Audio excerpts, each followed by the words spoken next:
Zuzana Kirchnerova's road trip movie Caravan opens with a series of idyllic holiday scenes.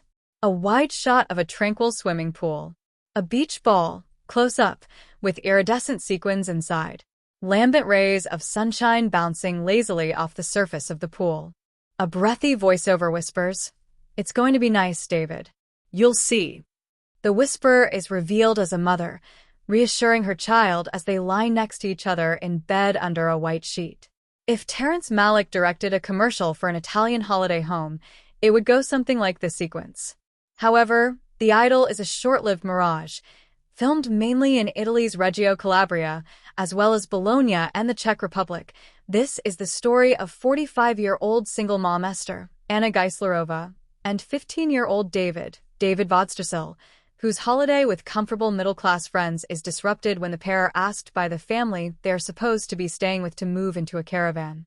This unexpected request is precipitated by the friends' inability to cope with David's behavior. He is intellectually disabled, and this sometimes results in explosively physical outbursts.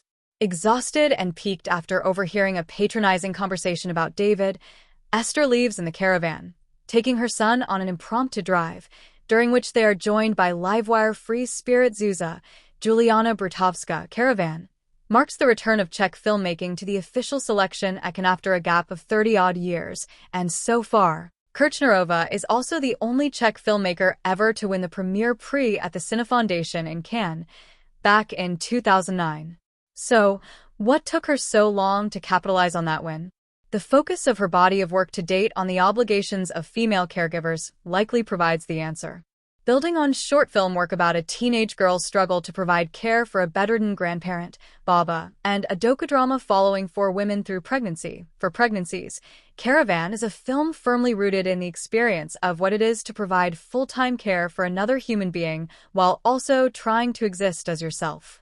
In Esther's case, the self is what bears the brunt of her labor. Her existence, as anything beyond caregiver, gradually eroded, with no end in sight. Partly as a result of the road trip format, Caravan isn't tightly plotted, with vignettes unfolding in fairly interchangeable order as Esther, David, and Zuza attempt to make their way in the world. The subject of sex rears its head in a number of ways, sometimes in relation to David's status as a curious teenager, but more often around his mother, as Esther tries to navigate what romance might look like for someone in her situation. Dating as a single parent is already fraught with the dilemma of how, when and if to disclose the existence of your child, a decision as much about the child's welfare as anything else, but which also tends to confer the status of a secret that must be managed on single parenthood.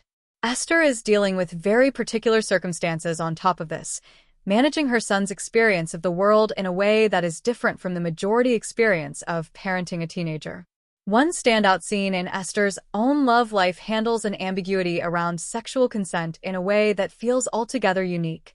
Esther is propositioned by an old farmer who has employed her and Zuza as casual laborers. At first unsure, Esther allows the guy to touch her, and as a viewer the scene is ambiguous. To Zuza, when she stumbles across them, this is clearly a dirty old man coercing her friend, and she reacts with forthright anger, whisking Esther away and off the farm. Shortly thereafter, Esther breaks down in tears, doubling down on the ambiguity of the viewer experience before she clarifies she was actually enjoying herself. Zuza is all apologies and laughter. David, meanwhile, is getting that peach fuzz on the chin, as Zuza puts it, and knowing exactly how to handle his burgeoning interest in other bodies is a question the film leaves fairly open.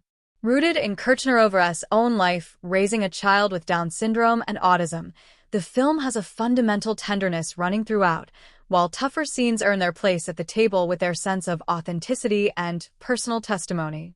Like a small child, David expresses his anger physically and without restraint, though he has the strength of a robust young man.